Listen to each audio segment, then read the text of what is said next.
Hey, sports fans, Coach Nick here, and welcome to the BBallBreakdown live post-game show and podcast.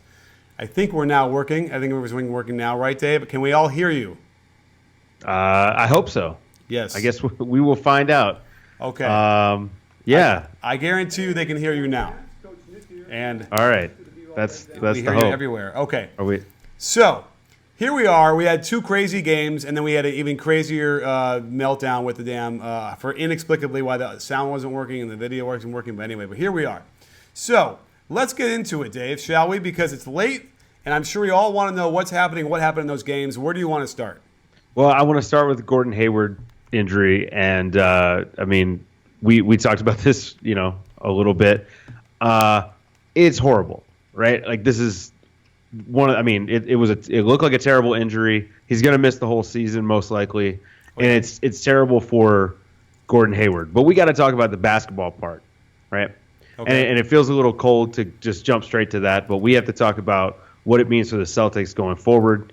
I actually thought that they showed some real promise in the second half.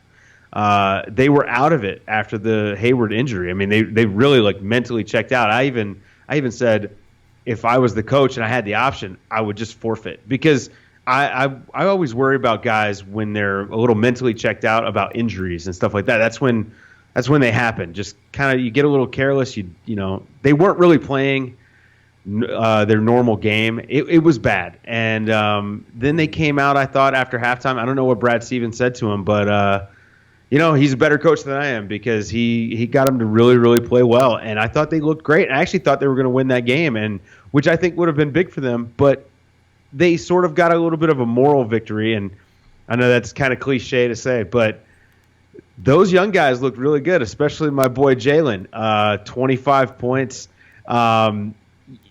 Hitting some shots that I didn't know were in his arsenal. Yeah. What did you think? Yeah, I agree. I think, Brad Stevens said something in the interview they said where he goes, they simply have to keep playing. There's no other choice. So, the whole forfeit thing, isn't the choice. You have to play through it. And it just was a matter of time for them to kind of get some distance from that injury because it was gruesome.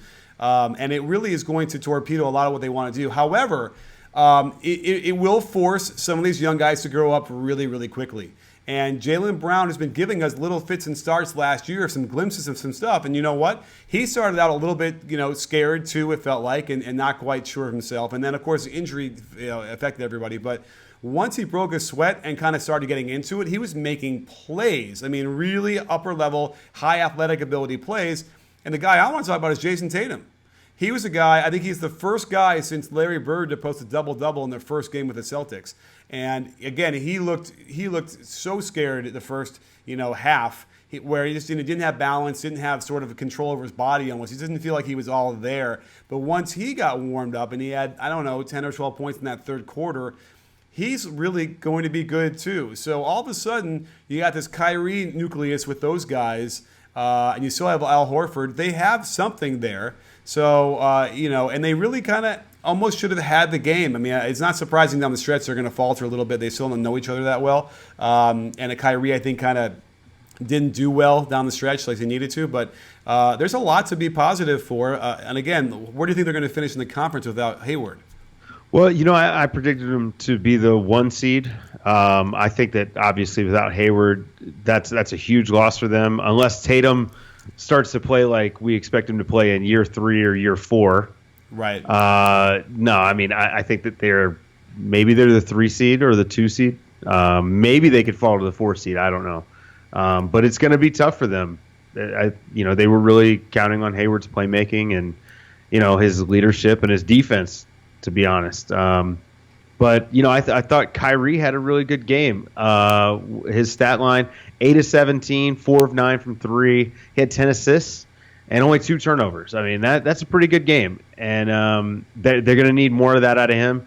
I would actually, if I could go back in time, I would maybe put money on him to lead the league in scoring because, without Hayward, he's really going to have to bump his production up beyond what we expected him to do. I think we all expected he was going to be in the 22, 23 points a game kind of realm. I think he's going to need to be 26, 27 to really make a difference for them. And everyone's going to have to step up. It's not just Kyrie. It's not just Jaylen Brown. It's not just Tatum. I mean, Marcus Smart, who, was unstoppable posting guys up tonight, which is kind of nuts because he lost all that weight. I wasn't expecting that, but he's going to have to step up.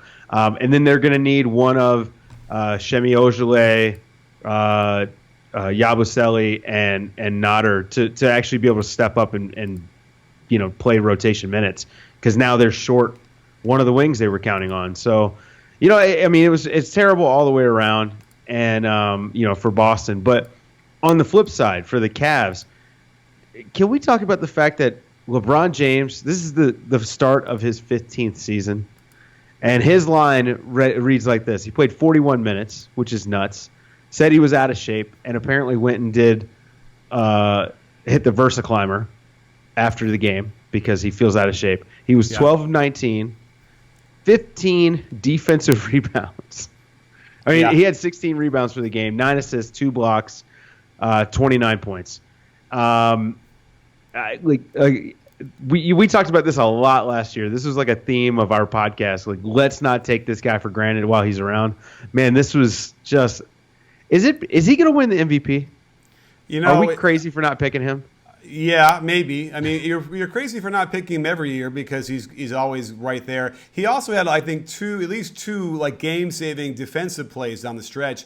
I think one where he knocked the ball out of bounds, or he rotated over where like Kevin Love was so lost, or like everyone else rotated because Kevin Love doesn't rotate to cover him, and he ended up getting the steal or something like that. And then another that block on Rozier at some point, which again was another amazing thing. Although it kind of begs to wonder, why don't you just shoot the reverse layup, right? Or just, when you have LeBron chasing you down, I mean, unless you're going to thunder down a dunk, which that was also a possibility, then you can't just lay it up. You can't. So anyway, to get back to your question, yeah, I mean, like, here's the problem again. This is the same thing we said last year. It's like you really can't play him 41 minutes a night.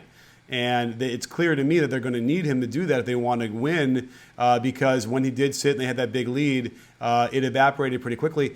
Is it my recollection correct when I said that the Celtics played well with Kyrie on the bench? They kind of came back with him off, right? Yeah, with Rozier and Smart, and they ran out a cool lineup. I thought was great. It was Baines, Rozier, Smart, Tatum, and Brown, and I loved it. Like the defensive tenacity of that unit was. I've been talking about them all preseason. The young guys there that defend and they're all over the place. They're just so much fun to watch, and they're super switchy and they just do a lot of fun stuff. Marcus Smart had a great steal on an inbound, and not only did he got the steal, but saved the ball up court, and that was and then they got a layup out of it. At least I think they did. I don't remember. I'll have to go watch this game again tomorrow morning. But I love how they play defense, and they're gonna defend. But minus Hayward, I worry about the offense. How'd you feel about Derrick Rose? He actually looked pretty explosive. Same terrible landings that we've seen in the past, which makes me cringe. But he definitely he's serviceable. He's going to be good for them, and he looks better on a better team than he certainly did in New York. So that's good for the most part. He D'd up a little bit with Kyrie down the stretch. I think he had that one, or he certainly had that one where Kyrie took him to the hole and tried to lay it up like lefty, and he pressured him and he missed, and so that was not bad. So yeah, I think that Rose looks good. And again, this is my prediction. There's going to be some sort of problem when Isaiah Thomas comes back, because whoever that comes back is going to assume they're going to start, and I think Rose would assume he's going to start at that point, and I don't know if he's going to handle it that well. Yeah, I don't love playing Rose and Wade together. You and I talked about this quite a bit. Right, no spacing. But I'll tell you, if J.R. Smith was in the starting lineup with Wade or Rose, what I do like is that you create space for drives, and both of those guys are going to get to the basket. Now, Rose struggles to finish quite a bit, but like you said, he did look more explosive, especially coming off his right leg, which that was, he's had multiple injuries to that leg. So, it's game one. Let's not write him off yet, but he looked okay, especially just physically. So, let's see. There was something else for Cleveland. Oh, yeah, Kevin Love. Kevin Love took fewer shots. Exactly. He took fewer shots. LeBron James took the most shots, but he took fewer shots than Jay Crowder, Derrick Rose, D Wade, and only one more shot than Jeff Green. Well, I tell you, Jeff Green, man, it's like a grenade in his hands, man. When that ball gets in his hands, it's going up. So, but yes, completely forgotten. No elbow touches, as far as I know. And they ran that high post split. Like their offense didn't even look. You would think maybe in the first game they got all their sets going. It's like fresh in their mind from off of training camp. And I mean, that was the other thing is their offense didn't look that interesting to me. Yeah, they really weren't doing very much, and it's sort of what we talked about. LeBron is LeBron, and they're going to probably wind up being the 1 seed and going to the finals again because LeBron is LeBron. Right now, yeah. And with Hayward, that would not have happened. I don't think it would. I think Hayward is that much of a difference maker, especially against Cleveland. I think he makes that much of a difference. So yeah, it's a bummer. It's a bummer all the way around. Meanwhile, Kevin Love, who didn't get that many shots, gets the one shot that they win. And the thing about that play was interesting because they got LeBron James down low in the post and on a mismatch. And I love the double that Smart came over there, but they were so they were just so like jumpy out of position that they allowed him to sort of half split it and see Kevin Love across the floor and throw that.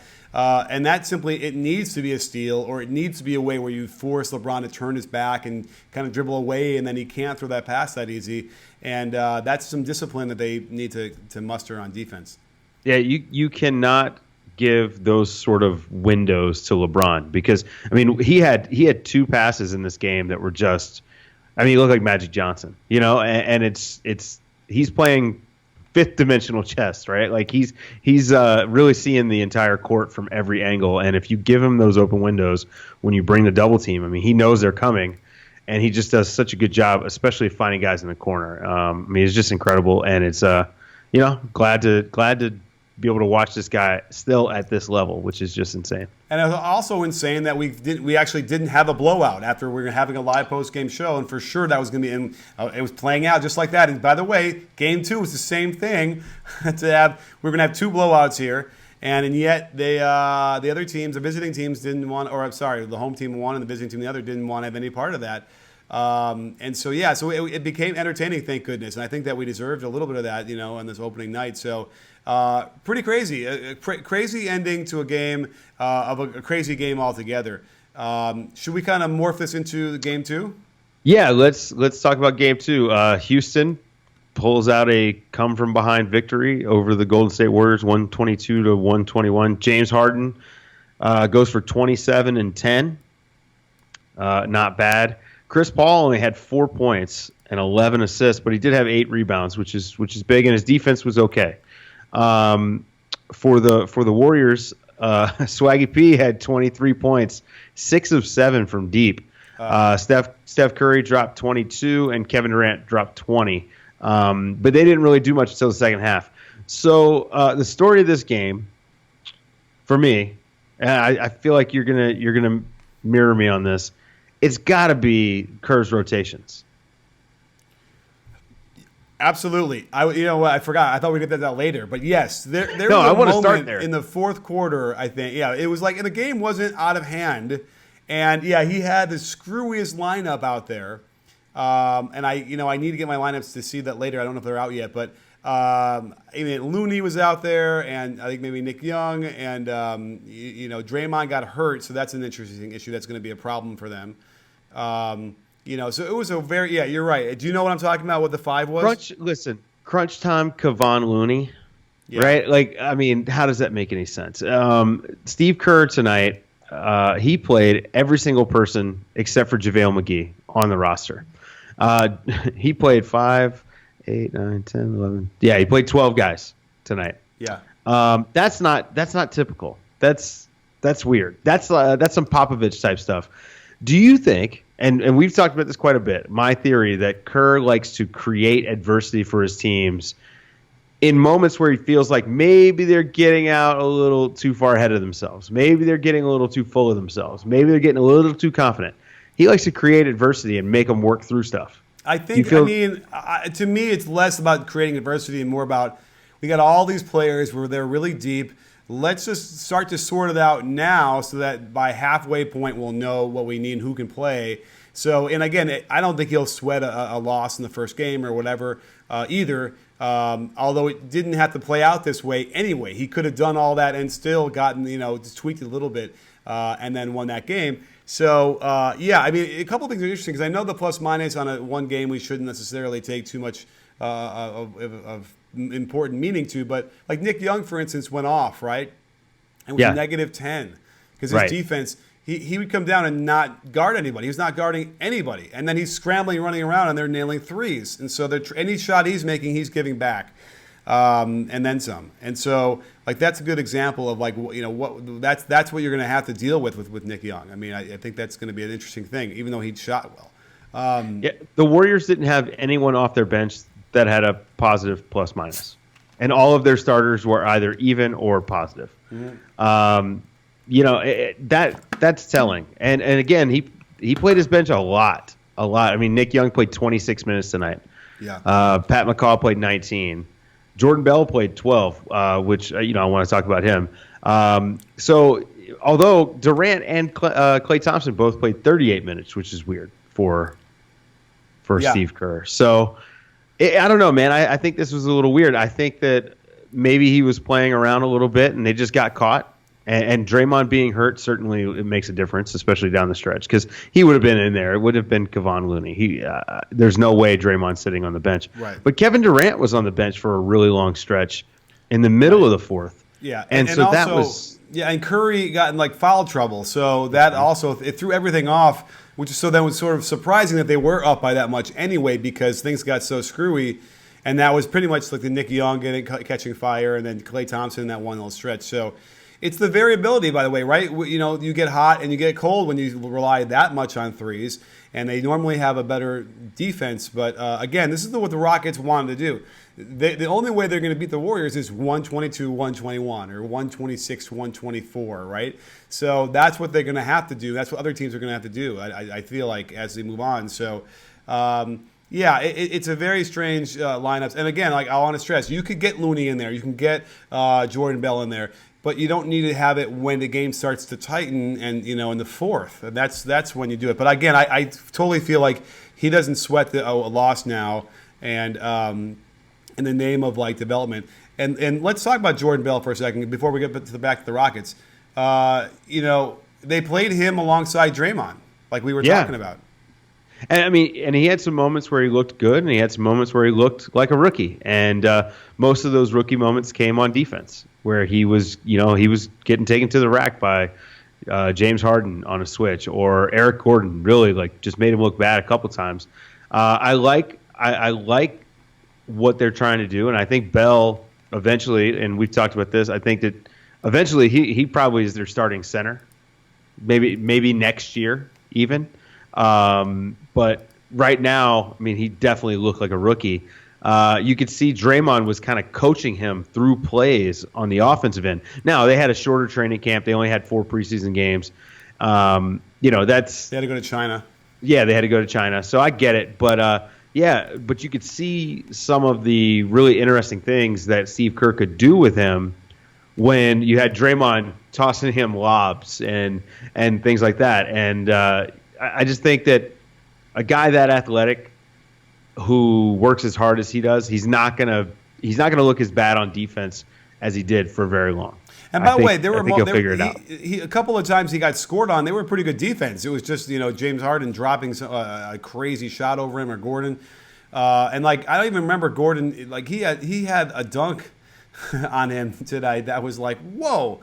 And he used to have hops. We've seen that before, but not like I don't remember him doing it like last year. But wow. So Gordon looked really good too. So the Rockets are formidable. We've been saying that they're going to be number 2. And for me, it's not even about Chris Paul, like having gaudy stats or anything. To me, it's like looking at his overall net rating. I think if he's in and they're outscoring the other team, then that's the only measurement you have for him. And although it didn't really happen that way tonight, right? The plus minus for him wasn't great. He was negative 13. And Capella was negative 23 for the starters. So that's not good. That wasn't a good look for them, even though he had 11 assists. So he was doing something. PJ Tucker at the 5 looked pretty good, though. I mean, he wasn't at the 5 for all those minutes, but when he was, he looked good. PJ Tucker, I mean, you and I talked about him quite a bit when he went to Toronto last year, and we both loved the signing for Houston, and he showed tonight exactly why, because he's actually a guy who can stay on the court. He can play 3-4 and some super small 5 for this team, and he can hit threes and he can defend. I mean, that's super valuable in the NBA. It's crazy he didn't get paid more. And that's another reason why the lineups were screwy, because Houston went really small and basically had Anderson at the center, or maybe I guess PJ Tucker was the center, and that was also got screwed. These games are going to become strange because you're going to have 5, you'll have 3 guards and like 2 forwards out there, and the forwards not like power forwards. And that's what's going to happen. And Kerr had to adjust to that as well. Although, had he had Draymond, then he doesn't have to have Looney in there, and it's a whole different game. So, I mean, the Warriors at their best, they're running 5 guys out there that are almost guards, right? Like that's they're lead ball handlers. They run 5 guys that can handle it. Clay might be the worst ball handler of the death lineup, which is and he does okay. And he had the death lineup out there without, because remember, Iggy wasn't available, so they had McCaw in that role. Yeah, and that McCaw wasn't lighting him on fire. Yeah, McCaw and Livingston, and Steph had a pretty sloppy turnover there at the end. Again, he's got to get those turnovers under control. It's the same stuff right now, and I still think this team is going to win 70 games, and this may be one of those things where, like, oh man, it's great that they lost the first game. I mean, they got blown out last year by the Spurs in the first game. So, maybe they're about to run off 20 straight. Yeah, maybe. And by the way, Durant had 8 turnovers, and so Curry only had 2. So that's where you're looking at 2, and they were sloppy. Lazy passes. Oh, he had one. CP3 had an amazing steal on him, though, right, where he had the ball in the high post and turned his head, and he just knocked it away, and then they came down and got a dunk. So, lots of things to look at that you can say won't happen often, but still, it's not a good loss at all. How do you feel about KD and how he played tonight? Like, to me, he looked off. He didn't look like a guy who was in the gym all summer. Let's put it that way. Yeah. They all sort of felt like, except for maybe Clay, and they had those moments where he looked really fast and wanted to get a shot off and nail him. Nobody looked really, in sync. And so maybe it's the trip to China, and then that threw him off for like whatever. That was already now, I think, like 10 days ago, so they should be getting back to normal. But, yeah, they didn't look normal. But neither did the Rockets. They looked off, too, for a long time. And I feel like the Chris Paul, James Harden thing is interesting to me. And I don't know if D'Antoni's figured out how he wants to do that either. I think that what we saw in the preseason is a little bit closer to what he expects, but what we got tonight in the game was not that, obviously. I mean, that's an understatement. There was a lot of isolation basketball tonight. I was actually really surprised because I went back and rewatched the game against the Spurs from, I guess it was last Friday night, this preseason game, and I thought they moved the ball really, really well, and we did not see that at all tonight. Again, they won this game because James Harden and Eric Gordon did what they did, and PJ Tucker dumped in 20 points, looking great. So that's a big deal. They need to get that under control. You and I loved when they were just going, coming right out of the pistol and just jacking those open shots and stuff like that. I also felt like Ryan Anderson was he was like the 5th option almost a lot of times. And so a lot of his shots, it was like super end of the shot clock or in a little bit of a crowd. And that was weird. He didn't seem like he was – I would rather see him above the break at the 30 feet out setting up like he was last year than what they had him doing tonight. And I don't know. It was clunky. It was a little clunky.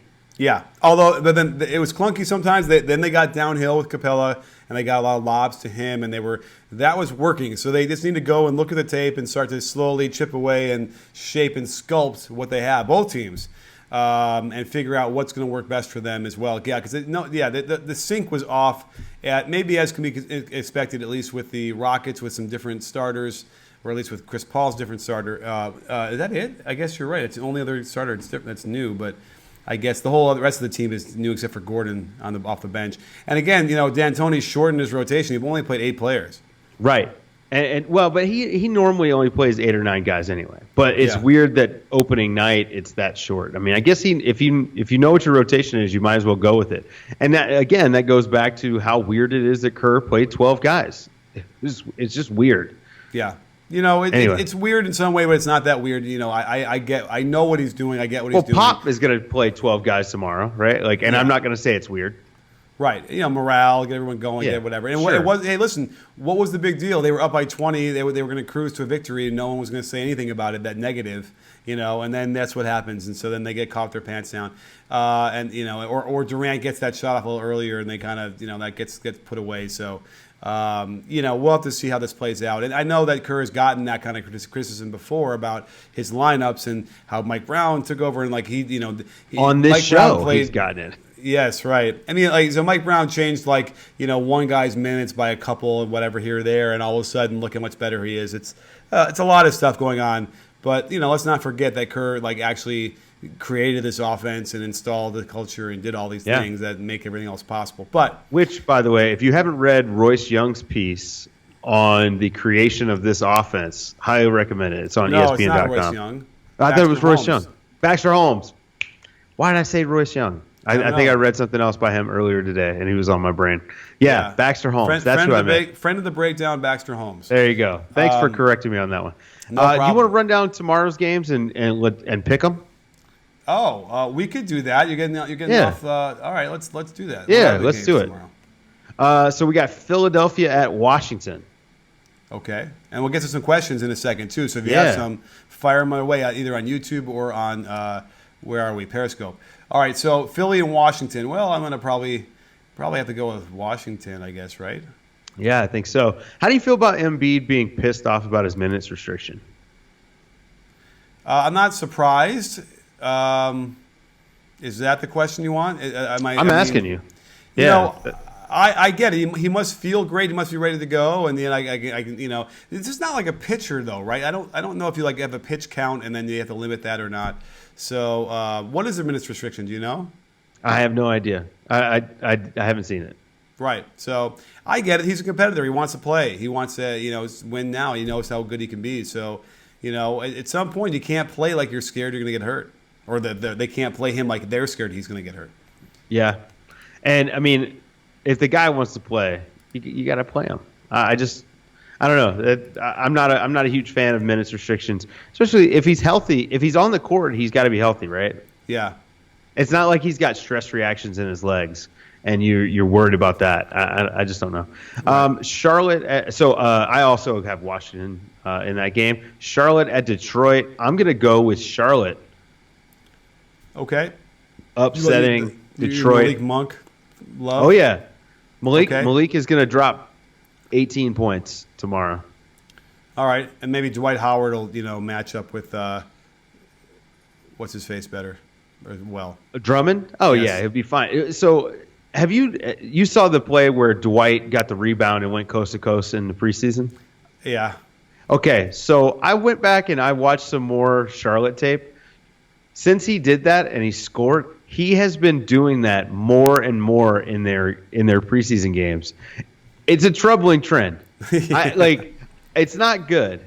He's not a good ball handler. And so, yeah. So watch for that tomorrow, everybody listening or watching on the Periscope. I want you guys to watch how many times does Dwight Howard bring the ball up to half court. And it's weird. It's just, yeah. Yeah. The people are going to start pressuring that. And then, and those are layups. Those are steals and layups. All right. Yeah. Brooklyn and Indiana.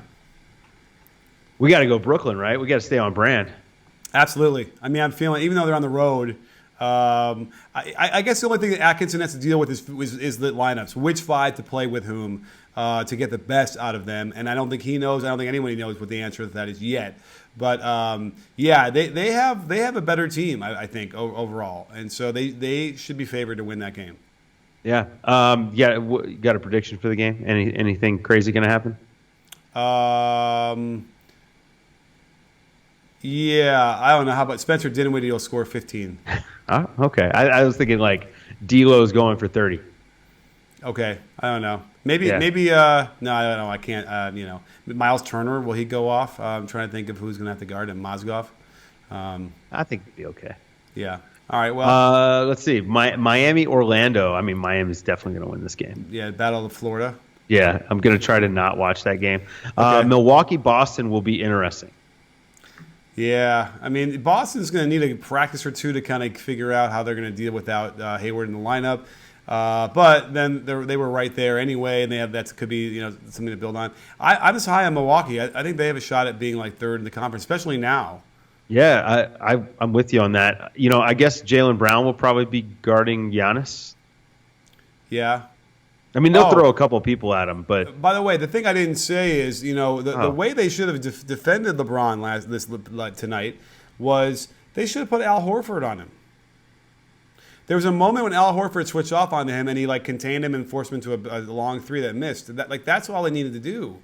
Al Horford's going to give him 6 feet. He's not going to get blown by because he's giving him a big cushion. Whenever LeBron James, shoots a jump shot, you should be rejoicing. That's like a victory for you.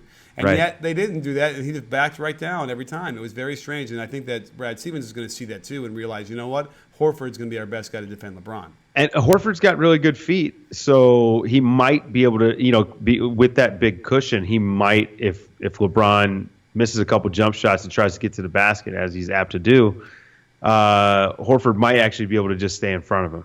Right, and he's still, that's a hell of an ask.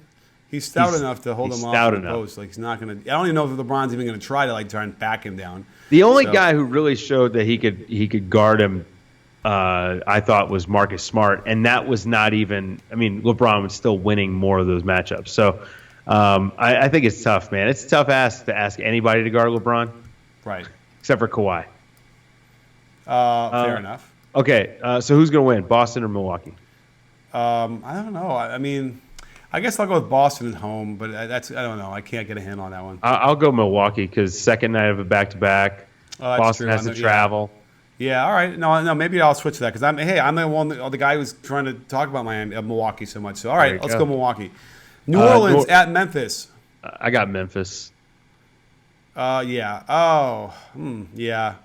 I don't know. New Orleans is another one of those teams I can't figure out. But okay, I'll go with Memphis at home for sure. Denver, Utah. Oh, you skipped. Okay, Denver at Utah. Oh, I did. Oh, I skipped Atlanta, Dallas. Darn. Well, I got Dallas. Smith. I got Dallas. I got Dennis Smith going for 25. Yeah, I think that sounds right to me. The home team, I'll take that too. And maybe New Orleans Noel is going to go for a double-double. That'd be interesting. We'll see. How much does he play? Why? He's coming off the bench, and All right. Okay, we'll see. Yeah, I mean, maybe 15 to 18 minutes a game. Okay, so Denver at Utah. I got Utah. Home game, Utah. Rudy Gobert, super stout. He's not stout. He is stout. Watch him.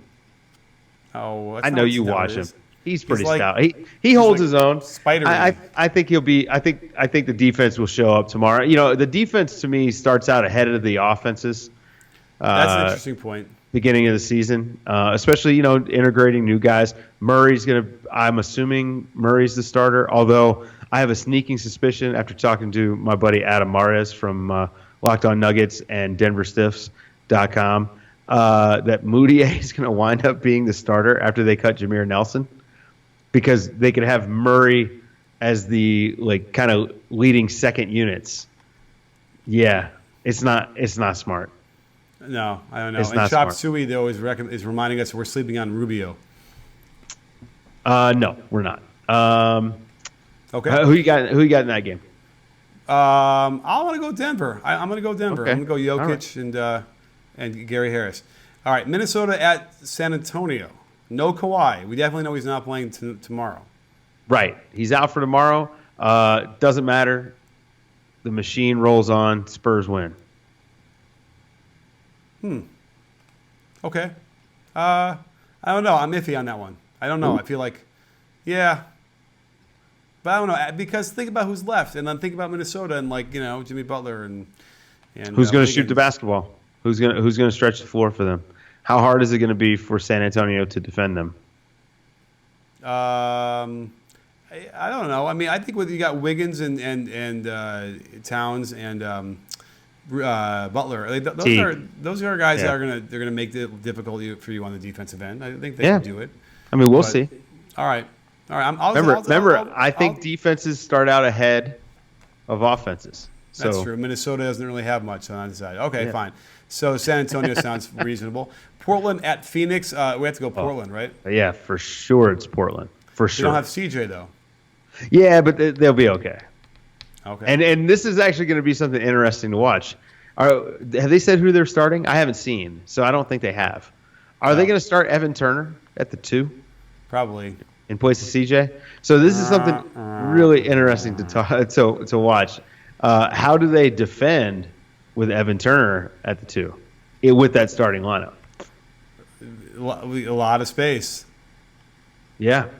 What do we got next? Houston, and they're on the second of a back-to-back at Sacramento. Well, I'm going with Houston. Yeah, I don't know. I was kind of, sort of irrationally exuberant about Sacramento, but then I've seen a little bit of them in the preseason that hasn't really grabbed me. Yeah. You know what we didn't talk about? What? Mirotic and Bobby Portis. I just got a text from my buddy, from Chicago, and it's all I saw because I ran home before the game started. Although maybe I saw another tweet about something. But all right, so here's what I heard. Tell me if I misheard this. It was getting really physical in practice, and they're going kind of back and forth, whatever, in practice. And then all of a sudden, whatever happened, they squared off, and Bobby Portis concussed him, broke bones in his face, and he needs surgery. Okay, so the way that I read the report was that it was actually a sucker punch. Oh. Now I'm not gonna say that that's exactly what happened, but that was what I've read from a few different people. So that's not a good look. And Bobby Marks, ESPN former GM, knows his stuff. He actually talked about the fact that teams, for stuff like this, for like an assault, which is essentially what this is. I mean, it's exactly what it is, actually. They can void a contract.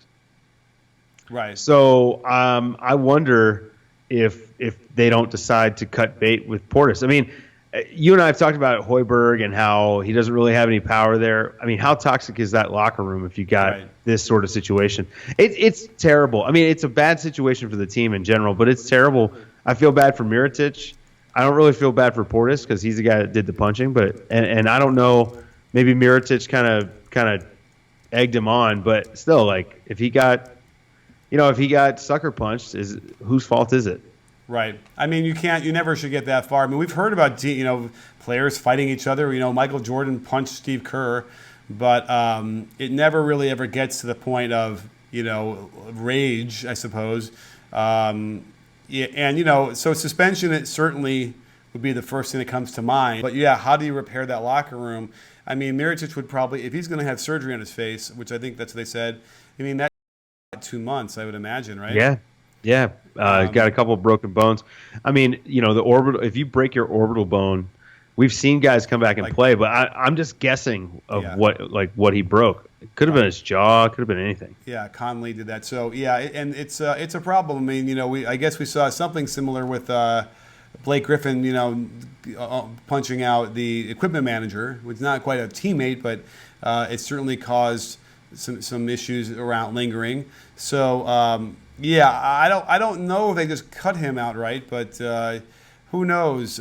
He hasn't really done that much in the league to sort of say, oh, we really got to keep him, even though I've liked what I've seen in the little bit of what we've seen. So it's really unfortunate. Again, just more bad news for the Bulls, who just seem to kind of have this one bad story after another.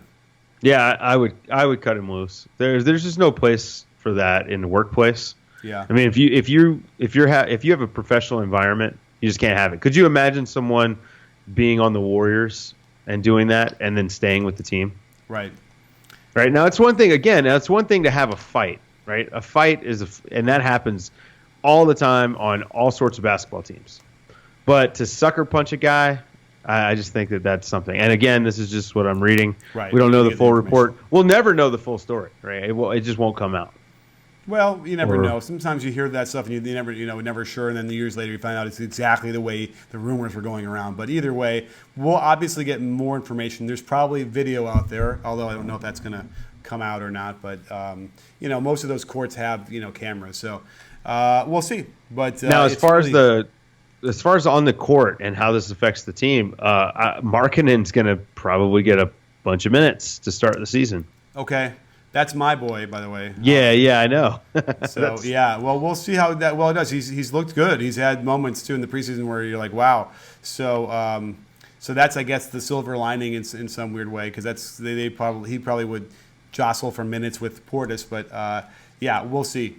All right, so do we end up saying we have Houston over Sacramento? Do you want to answer some questions as we wrap up? Yeah, let's do that. All right, let's see here, guys. Throw out some questions to us, and we will get to them. I'm on.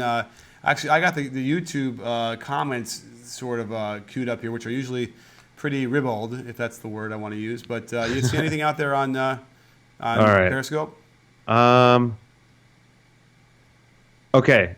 Someone asking, David Zucker is asking if I can explain the disabled player exception, and if Boston can and would exercise it. So disabled player exception is exactly what it sounds like. If he's going to miss the season, they can apply for it and the league can grant it. Now, what I would expect, because they've already got like a pretty full roster, I think that they would just keep the roster spot open.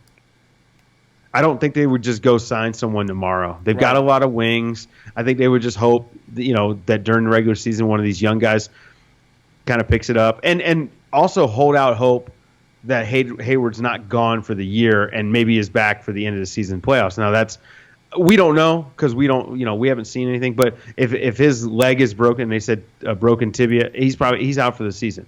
But I think they would save it and maybe wait for the buyout market, and then they don't have to lose someone, to pick someone up. Right. That's what I expect. I don't expect a trade or anything like that. Right, and he's not coming back. I mean, even it wouldn't be prudent. It wouldn't be smart to do that anyway. I mean, when your foot is turned the opposite way that it should be, like, you're just not coming back from that inside of 6-8 months. So yeah, I mean, so it was a dislocation of the ankle. So, and we won't know for a few days if there was ligament damage or anything like that. There's got to be. There's also, I think that there's a fracture of the tibia, which is probably a compound fracture. I mean, it's like the Paul George thing. So. Yes, that would probably. I agree with what you said, but either way, like they have some a choice to make at some point. But there's whatever. I got a question over on Iverson drops MJ, who I believe might actually be go to my alma mater, my old high school. If I'm not mistaken, that was the name of the YouTube channel that he was telling me about. He asked, who are the top 4 teams in the West in order? For me, it's Golden State, Houston, San Antonio, OKC. Golden State, Houston, San Antonio, OKC. Okay. You're right. We always sleep on San Antonio, and then there they are again. So that seems reasonable to me. Yeah, I have Houston second. So yeah, that sounds right. OKC fourth. Okay. Yeah. Okay. Yeah. I mean, it's either going to be them or, I guess, 5th through 8th or 9th is going to be all bundled up. Yeah. Okay. 7-8 is like between 4 or 5 teams to me. I mean, like Memphis could sneak in there. Right. Okay. Well, Memphis can no, Denver can sneak in there. No, Denver's going to be the 6th seed. Come on now. We'll see. I have another one here from Demi Ronan, and it's lighting up for me, so maybe I should read it. How bad is it for the Cavs that Boston almost beat them at home with a new team and without Hayward? Well, broken record time. Their defense is not very good. Right. So it's essentially the same. They have the exact same problem that they had last year. Crowder didn't fix that, huh? No, well, one guy's not going to fix it. Right. There's more than just the one guy. He did. But there's more than it takes more than just one guy. Like you and I have talked about, there's nothing to their scheme. I don't know how they practice, but it doesn't look like they practice their rotations. There's no communication. Their transition sucks. The only communication that happens is when the other team scores and they're yelling at each other. They got super lucky toward the end of the game on what would have been the game-tying 3 from Jaylen Brown in transition. Derrick Rose is backing up away from Jaylen Brown, giving him the open 3. Yeah. So again, it's the same stuff. It's the same stuff as last year with some new personnel. Okay. You have a question on Periscope? Anything popping up at you? Because you know what? There's some good ones on YouTube. We'll take them. All right, Gators95 wants to know if I believe, do you believe in Rodney Hood to be a long-term offensive lead for the Jazz? Yes, offensive leader for the Jazz. I do. I believe in Rodney Hood. This is his year. And if it doesn't happen this year, then I don't believe anymore. But this is the year where I think he's going to lead them and be the guy I've been waiting for him to be the last couple of years. Well, come on. You know how I feel. Do I? Yeah, that's my guy. I think he's going to score over 20 points a game. No, he's my guy. No, he's my guy. I've had him for longer. Don't try to take him from me. No way. I've had him since the draft. I said he should have gone over Okafor in that draft. Yeah, but all right. Instead, he went 9th. Okay. All right, Frank Silva over on Periscope asks, would Melo have been better off in Houston versus OKC?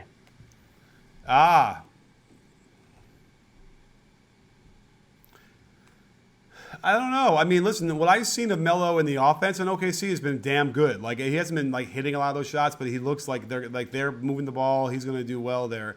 I think he actually he's better off in OKC. I feel like defensively they'll be able to hide him better. Am I crazy? Okay. Yeah, I agree, sir, to a certain extent. Just touches wise, I think it's better because he can spot up and yeah. Okay. Yeah, okay. That too. I just feel like defensively, something about the way, and then certainly when you have Paul George and you have Steven Adams, and there's somebody else out there who's a good defender. Patrick Patterson. Okay. Robertson. I guess him. Anyway, there's somebody else I'm missing. Who am I missing? Robertson. Thank you. Those three guys, like that covers a lot of stuff. Like you can now have Melo in there; it's not so bad. So, by the way, we gotta stop doing these so late because I totally brain farted and said Rodney Hood was in the same draft as Okafor, and the Periscope guys jumped all over me. He was in the same draft as Embiid. I liked him above Exum. Oh yeah, for not sure. Okafor. Yeah, right. So but again, correct me if I'm wrong. Rodney Hood played 3 years at Duke. 2 years. He's not a one and done, right? Let me look. Right. Well, he was always going to go after Okafor. No, I thought he played with Okafor. He played with Okafor. He played with Okafor. Let's see. He was only at Duke 1 year. Is that right? Wasn't one and done? Yeah, because he was a freshman at Mississippi State, so he transferred to Duke. That's right. Okay. That's it. Either way, man, college basketball is so hard to keep track of all those guys. Yes. Okay. Another question here that's popping up here in orange. I don't know why, but somehow Chris Moody's getting in there as an orange at BBallBreakdown. Why is Markelle Fultz struggling? Well, what I've noticed here is certainly the free throws are becoming an issue, and then he doesn't want to get fouled to shoot them. That's one thing. I feel like he's gone to the hole hard, a little contact, not giving him the foul, and he's not finishing those. And so that's just practice and experience, and once he gets used to that, and then he'll probably get some of those calls at some point. I don't know if it's this year or not, but those are the big things that he's struggling with right now, and that's kind of obviously does affect everything else. When you don't want to get fouled, you don't want to shoot a jumper. Yeah, I mean it's sort of the Rondo thing, right? He stopped going to the basket because his free throw shooting fell off, and he was never a great free throw shooter, but a little bit of a fall off, and he just lost all of the aggressiveness. Did not want to get fouled. The Fultz free throw thing, we talked about it already, and you made a great video about it. I mean, it's just weird that he would just do this without any, being advised by the coaching staff or anything like that, just on his own. It's not good. And when you couple that with some of the things that I've heard about him kind of behind the scenes, it's not a great look. It's not a great look. Uh-oh. Well, you heard something about him behind the scenes. Well, I mean, there's some work ethic, attitude concerns, things like that. Like I actually believe that a part of the reason why I think Boston, when they said Tatum's their guy, I think he really was their guy. I think Tatum, and I know that's weird because I kind of panned it when I first heard it, but after the summer and talking to a bunch of people, I think Tatum really was their guy, and I think Fultz just culturally wasn't. Okay. I mean, then good for them. I mean, that they certainly right now I'm sure they're a lot happier. Sure, and Tatum, he looked pretty decent tonight. So, yeah. Anything over on Periscope? No, I think we're wrapping this up. All right, let's do it. All right, well, okay, we had to fight through it, but the show must go on. And And so it's a good lesson for all you people out there. If you have tech problems, you just got to, just yell out into the night for a second, restart, and get going and back on the horse for another great show. So awesome stuff. We'll be doing this a lot all season long with you guys and doing live post-game shows. And maybe while the games are going on, we're going to watch them, all sorts of fun stuff. So make sure to follow us over on Twitter. Get over on YouTube and subscribe. Follow Dave on Twitter for sure. How about your podcast? Yeah, On the NBA with Dave DeFore and James Hollis at Snotty Drippin is my de facto co-host. Okay. And he also does a weekly episode with you. Yes, so which we didn't record today, so we'll have to squeeze that in. We got a lot of synergy going on. Yes. Hopefully people don't get tired of hearing the same voices across different podcasts. We'll have to measure for that too. So good stuff around. Don't forget, sports fans, at BBallBreakdown, we're not a channel, we're a conversation. You in? Are you in, Dave? Yes, I am.